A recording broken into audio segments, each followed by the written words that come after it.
Halo semuanya, jadi hari ini kita akan mengerjakan jurnal umum. Oke, jadi di video ini aku lupa jelasin, tapi jurnal umum itu digunakan untuk mencatat tiap transaksi yang terjadi. Dan langkah-langkahnya itu kita perlu mengidentifikasi dulu bukti transaksi keuangan yang telah terjadi. Nah, setelah itu kita perlu untuk menentukan akun yang terpengaruh dari transaksi yang terjadi. Dan setelah itu kita perlu memutuskan apakah mendebit ataupun mengkreditkan akun yang berhubungan dengan transaksi. Oke deh, lanjut videonya. Buku besar, dan juga neraca saldo di Excel. Nah, sebelum kita lanjut ke buku besar dan neraca saldo, kita harus mengerjakan jurnal umum terlebih dahulu. Seperti yang teman-teman udah lihat di layar, ini aku udah isiin memang kategori-kategorinya. Jadi, yaitu di sini ada nomor, ada tanggal, ada akun debit, akun kredit, dan seterusnya. Nah, ini saya hapus dulu ini. Oh, ya, kembali ke sini. Hmm, kayak gini. Satu. Nah, sebelum kita lanjut dulu ke jurnal umum kita ini, kita harus masukkan rumus-rumus dulu untuk mempermudah hidup kita dalam mengisi jurnal umum ini. Nah, untuk akun debit ini, kita akan masukkan data validation. Nah, data validation ini ada di bagian data, sorry ya, ada di bagian data, dan ada di bagian data tools. Nah, data validation ini kecil banget, jadi teman-teman benar-benar harus teliti dalam mencarinya. Dia ini yang ada tanda centang, terus ada bulat, ada garis. Nah, untuk data validation ini, database-nya kita ambil dari COA. Nah, kebetulan di sini COA-nya udah aku bikin. Mungkin teman-teman yang belum ada bisa coba di pause dulu videonya, terus diketikin manual satu-satu sampai di bawah ini. Ini. Oke, kalau udah, teman-teman bisa kembali ke video ini dan kita masukin data validation-nya sama-sama. Oke, jadi ini data validation-nya. Kita klik data validation. Allow-nya ini kita ganti ke list dan source-nya kita ambil dari COA yang udah kita punya. Nah, untuk nama akun debit dan kredit yang kita blok ini hanya keterangan aja. Jadi dari sini sampai ke bawah kita blok. Oh, ini belum rapi ya. Oh, sabar ya teman-teman. Sabar, sabar, sabar. Aku rapiin dulu supaya nanti kita gak ini ya. Kita urutkan sesuai abjad. Nah, oke, kita kembali. Data foundation, list. Source-nya kita ambil dari COA. Yang kita blok untuk nama akun hanya di keterangan aja, hanya nama akun. Sampai di bawah. Hmm, oke, kita klik oke. Kita tes. Nah, jadi sekarang teman-teman udah agak perlu apa namanya ketik satu-satu, teman-teman bisa langsung enter kayak gini, terus bisa langsung enter kayak gini, jadi udah gak perlu ketik satu-satu. Nah, untuk akun ini kita pakai rumus if. Oke, kita pakai rumus if. Logical test-nya adalah kita klik akun debitnya kalau sama dengan 0, titik koma, akun kredit, titik koma lagi, akun debit, enter. Kita coba tes ya. Oke, bisa. Nah, sekarang sisa coanya. Coanya ini yang susah karena kita perlu mengkombinasikan em, 3 rumus sekaligus. Jadi 3 rumus yang kita bakalan pakai di coa ini ada if error. If error ini gunanya em, untuk nitrat dan mengatasi kesalahan dalam rumus. Dan rumus kedua yang bakalan kita pakai adalah if. If ini untuk membuat perbandingan antara nilai dan apa yang diharapkan. Dan yang ketiga adalah VLOOKUP. VLOOKUP ini kita gunakan untuk mencari data secara vertikal. Sebenarnya teman VLOOKUP ini ada ini, namanya HLOOKUP, HLOOKUP, tapi kita tidak bakalan pakai karena HLOOKUP itu digunakan untuk mencari data secara horizontal. Yang kita butuhkan sekarang adalah VLOOKUP. Nah, ini rumusnya cukup panjang sedikit, jadi teman-teman harus butuh perhatian lebih ya. Jadi pertama kita masukkan dulu if errornya, lalu kita masukkan rumus if. Kita klik akun debitnya, D3 sama dengan 0, titik 2 pakai VLOOKUP untuk mencari datanya, E3, akun kreditnya, titik koma lagi, terus kita table array, kita blok semua coa kita blok dari sini sampai sini, sampai sini. Lalu kita stringkan pakai fn, lalu f4 supaya dia tidak geser-geseran nanti. Itu koma lagi, kolom index number. Nah, di sini yang kita cari tadi kan coa. Nah, coanya ini ada di kolom nomor 2. Berarti kita masukkan di, angkanya yang kita masukkan adalah 2. Kita pakai false, karena yang kita mauin ini adalah exact match, yaitu sama.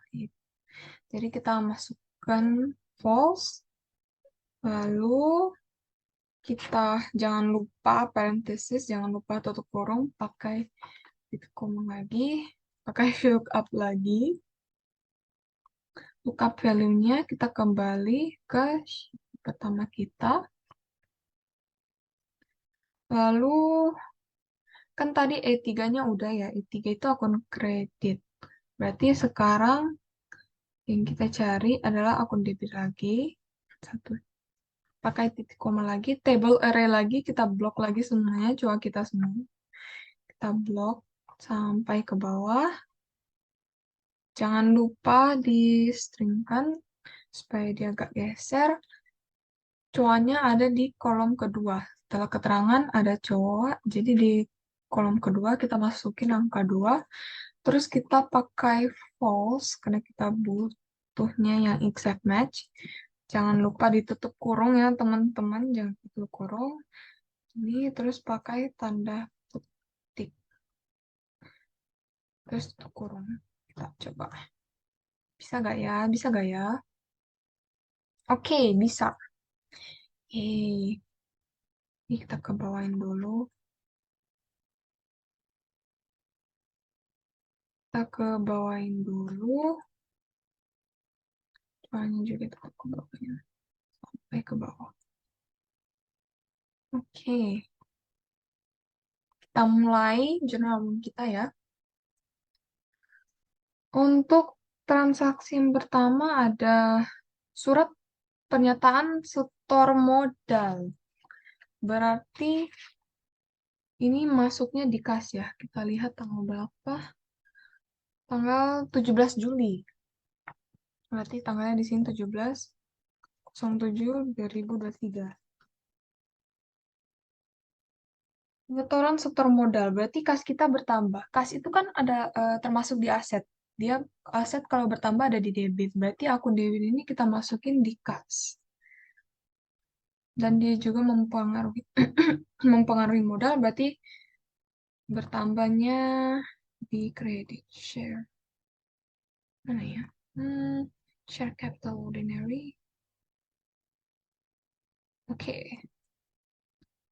Sebesar 100 juta.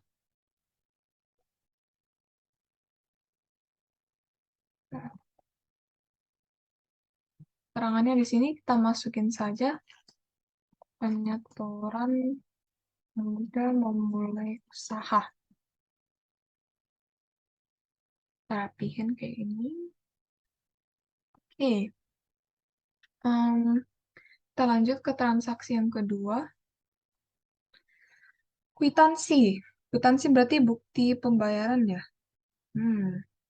Bukti pembayaran. Build-nya ke Ana Katrina terjadi pada tanggal 20 bulan 9 tahun 2003. Servis jasa reparasi filter udara. Berarti ini pendapatan jasa. Pendapatan jasa ini berpengaruh di kas. Kas kalau bertambah berarti ada di debit. Karena kas termasuk aset, berarti dia bertambahnya di debit. Kas. Pendapatan jasa kita juga bertambah. Nah, pendapatan jasa ini kan termasuk revenue ya, atau pendapatan, dan pendapatan itu kalau bertambah ada di kredit. Berarti di kreditnya kita masukin service revenue. Nah ya. Nih, service revenue. Sebesar 300.000. Kita masukin sini. 300.000. Untuk keterangannya kita tulis saja pendapatan jasa. Oke, lanjut ke transaksi selanjutnya. Invoice. Invoice berarti tagihan ya. Dari Guinea International Co. Nah, date issue tanggal 22 bulan 9.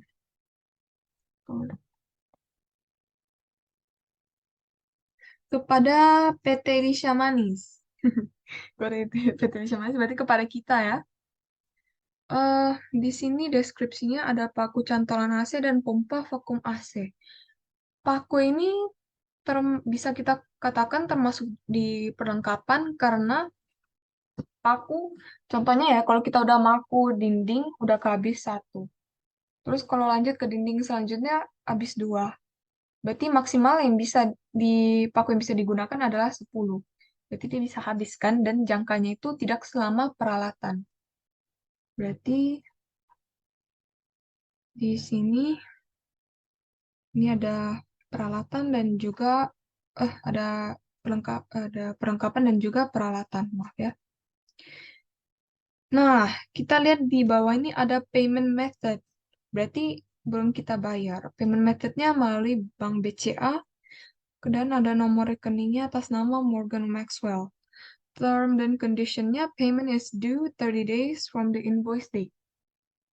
Berarti ini termasuk hutang ya.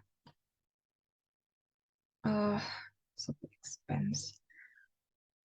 Untuk di debitnya, berarti kita masukin supplies expense. Kenapa? Karena beban, nah ya, supplies. Karena beban perlengkapan dan peralatan kita bertambah, dan beban itu kalau bertambah ada di debit. Jadi di sini kita masukin supplies expense dan equipment. Oke, equipment expense. Di kreditnya, utang itu kan termasuk liabilitas ya. Liabilitas kalau bertambah ada di kredit. Berarti kita masukkan account payable-nya di kredit. Supplies-nya ada 350.000. Oh, 350 juta. Wah, 172 juta. Untuk di kreditnya, utang kita berarti totalnya 622.000. Keterangannya, apa ya? Utang perlengkapan dan perlengkapan. Oh, ini akun kita ini belum ini ya. Oke. Kita lanjut ke transaksi selanjutnya, nomor 4. Invoice dari kita, PT Risha Manis. Invoice-nya kepada PT Ujang Makmur pada tanggal 26. Kita masukin tanggalnya. 26, 23. Jasa cuci AC. Payment method. Nah, di sini di bawah teman-teman harus perhatikan ada payment method-nya, ada Bank BCA, dan juga ada nomor rekening. Berarti karena invoice-nya kepada PT Ujang Makmur, berarti ini termasuk piutang. Nah, piutang. Piutang ini dapat kita katakan sebagai aset kita ya, karena kan pastinya nanti bakalan mereka bayar. Ya, kalau tidak dibayar ya apa boleh buat ya. Harusnya sih dibayar, semoga dibayar. Tapi ini piutang ini dianggap aset, jadi kita masukkan di debit. Oh, salah. Account receivable. Ini. Nah, karena kita di sini perusahaan jasa, berarti di bagian kreditnya kita masukkan service revenue. Karena pendapatan itu kalau bertambah ada di kredit. Jadi kita masukkan service revenue. Hmm, nah ini. Berapa tadi? 450.000. Oh, hmm, hmm. Kita lanjut ke transaksi selanjutnya. Dari PT Ujang Makmur kepada kita PT Risha Manis, kwitansi. Wah, cepet banget ya dibayarnya. Wah, iya langsung dibayar. Tanggal 28. Nanti kita masukin dulu tanggal 28, bulan 9, 2000. Ya, ini patut dicontoh ya. Membayar utangnya dengan cepat. Kalau ada yang punya utang sama saya di sini, tolong dibayar ya. Saya di sini tiap hari makan Indomie. Tolong dibayar ya, teman-teman. Oke. eh hmm, nah, karena udah dibayar, berarti ini masuk ke cash kita. Cash ini kalau bertambah ada di debit. Karena cash ini kan termasuk aset ya, berarti dia bertambahnya di debit. Nah, piutang dia kepada kita berkurang. Piutang itu kalau berkurang ada di kredit, berarti di sini kita masukin account receivable 450.000. Hmm. Wah, ini kita belum tulis ya.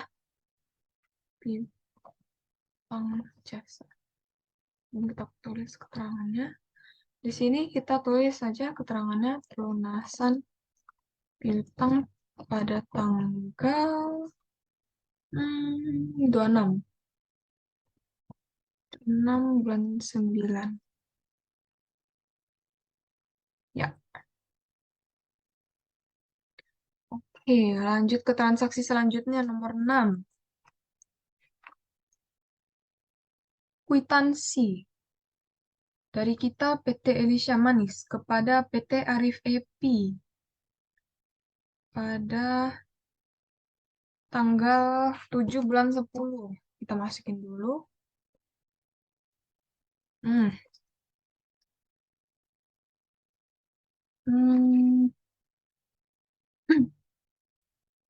Jasa cuci AC 520.000, jasa ganti termostat 450.000.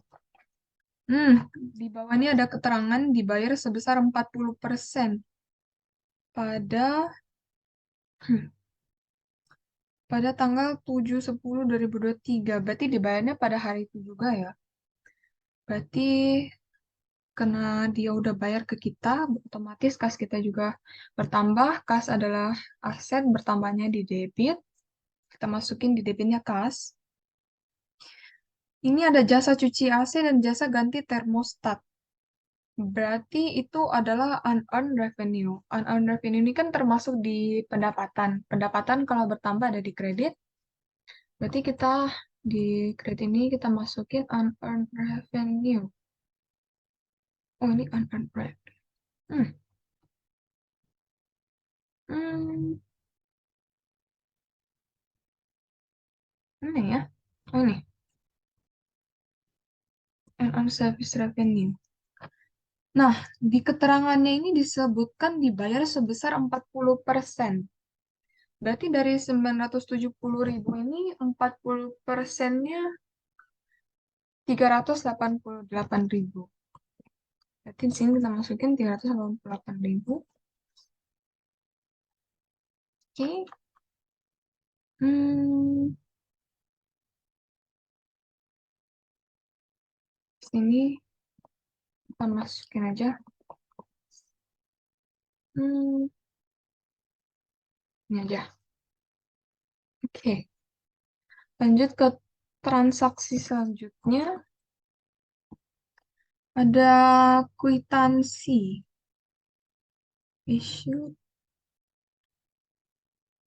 Issued kepada kita, PT Elisha Manis. Day issue tanggal 24. 9 2023.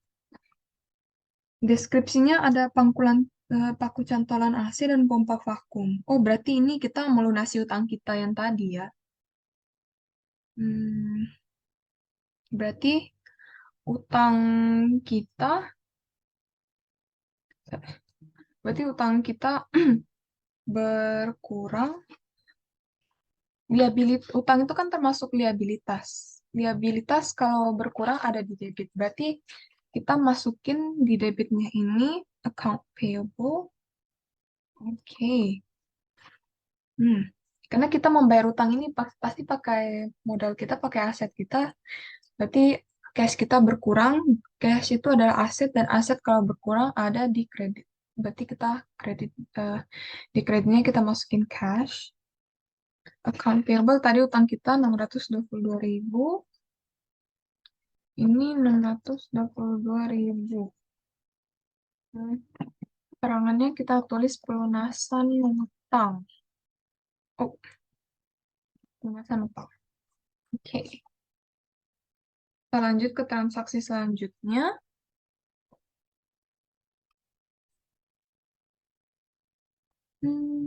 Ada kwitansi lagi dari Rentor Inc. Tanggal 27 bulan 10 2023.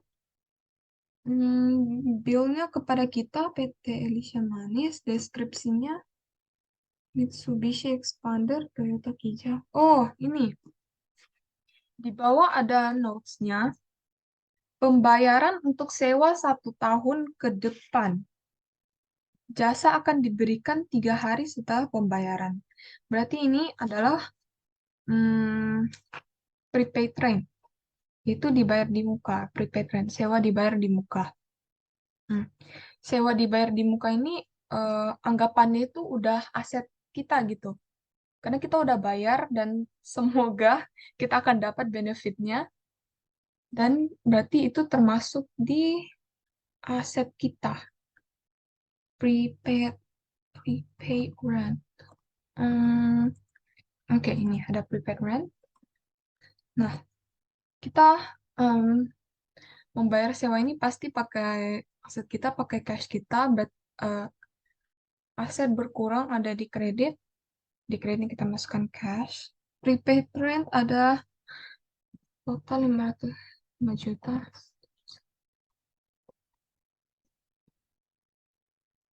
Ribu. Keterangannya kita membayar sewa kendaraan. Membayar sewa kendaraan. Di muka. Oke. Kita lanjut ke transaksi selanjutnya. Oh, tanggal. Ada slip gaji karyawan. Kepada Jeffrey, jabatannya adalah teknisi AC. Tanggalnya 2 Oktober. Berarti 2/10/2023. Nah,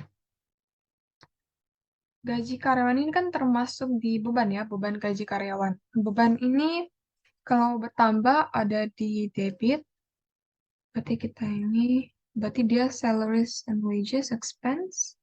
Oh, ini kita bayar gaji karyawan kita pasti dengan aset kita, dengan cash kita. Cash berkurang di kredit. Gajinya 5 juta. Wah, oh, kok gini ya? Sabar ya. Oke, 5 juta. 5 juta. keterangannya membayar gaji teknisi AC. Oke. Ini nggak ketarik sampai ke bawah ya tadi. Oke. Kita lanjut ke transaksi selanjutnya. Membayar tagihan PLN ditujukan pada PT Elisha Manis. Berarti ini pada tanggal 9. Berarti ini beban listrik ya. Beban listrik itu kan termasuk beban utilitas ya. Berarti, dan beban itu kalau bertambahnya kan ada di debit ya. Berarti di sini kita cari utilities expense ini. Kita bayarnya pasti dengan, wait ya. Oh, ini tadi cash ya. Nah, di kreditnya berarti cash. Beban bertambah debit. Totalnya beban listrik 3.339.000. Di sini terangannya kita tulis saja membayar beban listrik. Oke, lanjut ke transaksi selanjutnya. Transfer 10 juta dari Bank BCA. Nama penerimanya Elisha Jason. Dari kita, PT Elisha Manis. Berarti ini untuk ini ya, price ya, untuk pemilik. Pada tanggal 19, oh, 19 Oktober 2023. Sabar ya, dijelaskan. Oh, karena ini price masuknya di debit, karena price ini kan mengurangi ekuitas di bagian laba ditahan. Jadi, makanya dia kalau berkurang itu ada di debit. Price-nya mana ya? Oh ada. Wah, aku masukin ya, untungnya. Nah, kita bayarnya pakai uang perusahaan, pakai cash. Tadi sebesar 10 juta. Hmm, Penarikan oleh pemilik. Oke.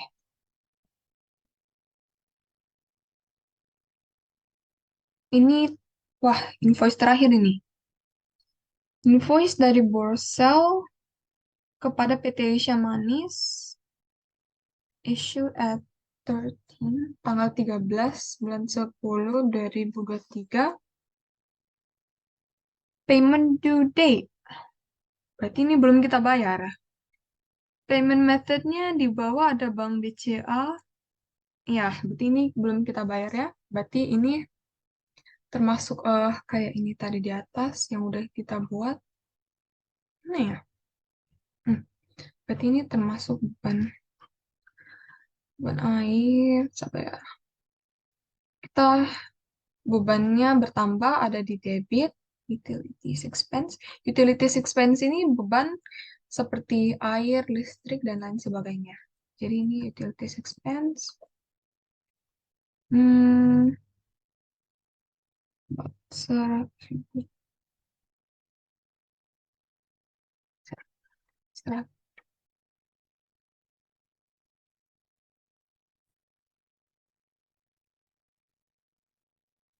Wah, ini. Nah, berarti di kreditnya ini kita masukin, kita masukin hutang. Kita masukin account payable, kena hutang kalau bertambah ada di kredit.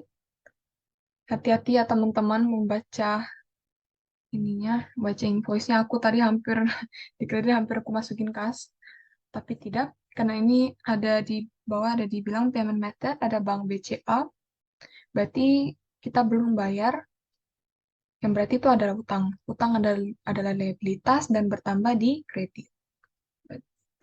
Ini tagihannya 100.000. Kita tambahin sini keterangannya. Utang air. Oke deh. Nah, supaya cantik, ini belum dipakein ini ya. Ini belum dipakein border, pakai all border, lalu di ini. Terus kita totalin semua. Nah, kita pakai rumus sum. Lalu kita blok dari atas sampai bawah. Lalu enter, totalnya 126,971. Ini momen-momen penentuan ya, teman-teman. Semoga balance. Semoga balance. Semoga balance. Oke, balance. Ini aku warnain warna hijau ya, supaya lebih mencolok. Oke. Yeay, jurnal umum kita udah selesai. Sekarang kita bakalan lanjut ke buku besar.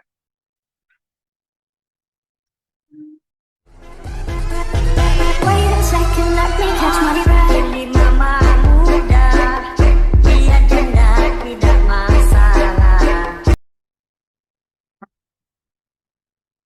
Nah, sekarang kita masuk di bagian membuat buku besar.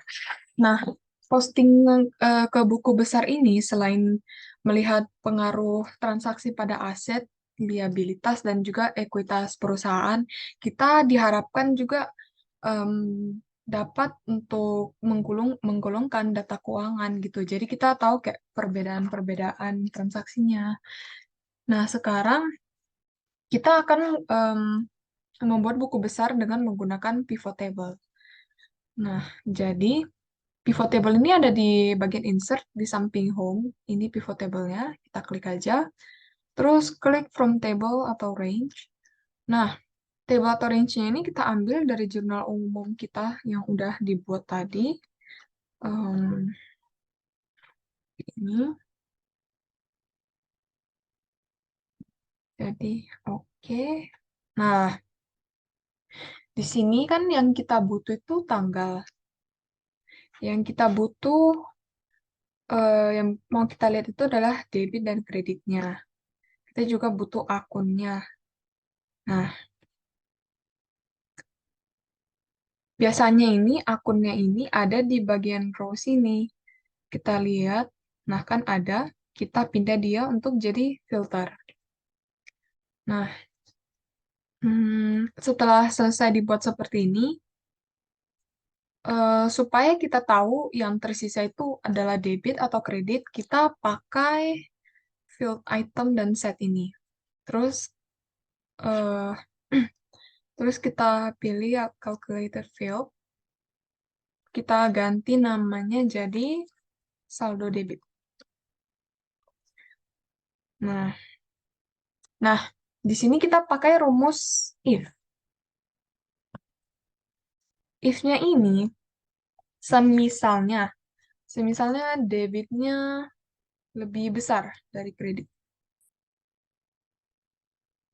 Titik koma, maka debitnya dikurangi kredit. Jika tidak, nol. Jangan lupa tanda kurungnya. Oke. Sekarang kita bikin eh, yang kredit.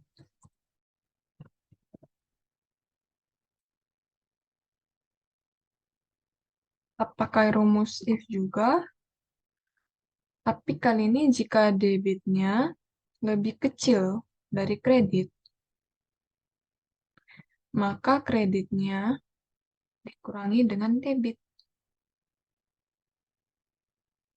Jika tidak, nol. Jangan lupa tanda kutipnya. Oke. Nah, sekarang kita tinggal copy paste sampai semua akun terpenuhi. Nah, jangan lupa diberi jarak ya. Kalau aku biasanya aku kasih jarak 4 kolom atau tidak 5. Itu juga udah boleh supaya nggak terlalu mepet. Jadi kita nggak pusing juga kalau mau ngelihatnya. Kayak ini. Akun payable. Coba. Nah, akun payable 1, 2, 3, 4, 5. Nah, kita copy lagi. Payable. Di sini akun kas. Oke, akun kas. Nah, 1, 2, 3, 4, 5. Kita paste lagi. Setelah custom equipment. Oke, sini kita paste lagi. Setelah kas. Repeat rent. Oh, repeat rent.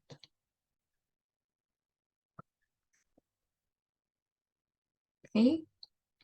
Setelah prepaid rate, jangan lupa diberi jarak. Oh, 4, 5. 6. Setelah prepaid rate, kita punya price. Ini salaries and expense. Setelah itu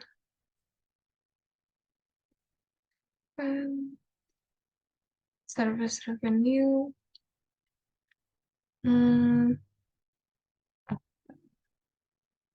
Service revenue. 1, 2, 3, 4, 5. 6 lah. 6. Cincai lah. 6.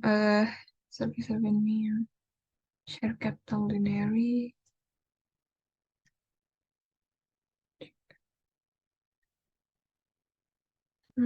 Supplies expense.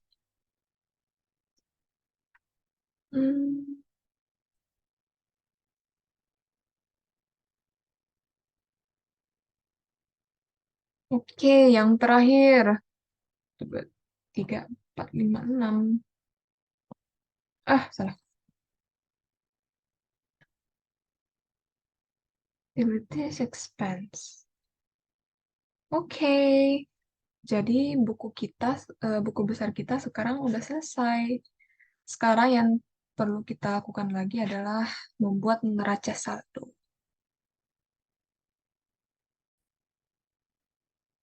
Oh ya teman-teman, ini jangan dilupa ya, supaya lebih bagus lagi, kita bisa nih dari home di number kita bisa ubah jadi counting supaya ada rupiahnya, ada koma-komanya. Jadi lebih enak lagi untuk dilihat. Tuh. Ini harusnya teman-teman bikin dari awal sih sebelum di copy paste. Jadi jangan lain kali jangan dilupa ya kayak aku. Nah, terus kita bagaimana membuat neraca saldo? Untuk membuat neraca saldo ini kita hanya perlu kembali lagi ke buku besar. Terus kita copy satu aja, satu satu akun. Nah, kalau teman-teman mau naruhnya di pojok kayak gini boleh. Tapi kalau aku biasanya sukanya naruh di sekitar tengah-tengah layar gitu supaya lebih enak dilihat. Jadi aku bakal paste di sini. Saya rapiin dulu ya. Nah, ini kalau aduh, oh, kalau tidak muncul field list-nya di sini tidak apa-apa, kita bisa klik aja salah satu kolom atau row dari pivot table kita, terus kita klik pivot table analyze yang di atas ini, kita klik field list yang ada di bagian show, nanti muncul kembali. Nah, untuk itemnya sebenarnya sama aja dengan buku besar, jadi nggak ada yang perlu kita ubah lagi. Tapi yang perlu kita ubah adalah di bagian row sini. Akunnya kita harus pindahin ke eh, ke row di paling atas. Nah, jadi kayak gini. Oke, aku tutup dulu. Oh. Hmm.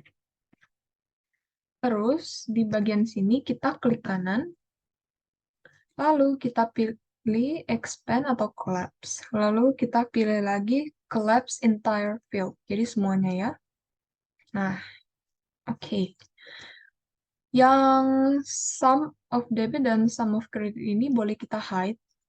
Kita nggak perlu. Yang kita perlu hanya saldo debit dan saldo kredit. Nah, memang ini di bagian grand totalnya kadang-kadang bermasalah ya. Dia nggak mau tambah semua. Ini tidak apa-apa. Kita bisa klik kanan, terus remove grand total, terus kita bikin aja yang baru. Grand total. Kita pakai rumus sum. Blok semuanya, enter. Dan sini pakai rumus sum, pakai enter, enter. Nah, kalau aku biasanya sukanya kasih warna-warni. Aku biasanya pakai warna hijau, atau kalau teman-teman mau ikut pakai warna biru sesuai dari table pivot table-nya juga gak apa-apa. Tapi di sini aku pakai warna hijau, terus aku merge and center. Neraca saldo. Oke. Control bold. Selesai deh. Jadi hari ini kita udah membuat jurnal umum, membuat buku besar, juga kita membuat neraca saldo. Tolong di like dan komen ya videonya. Bye-bye.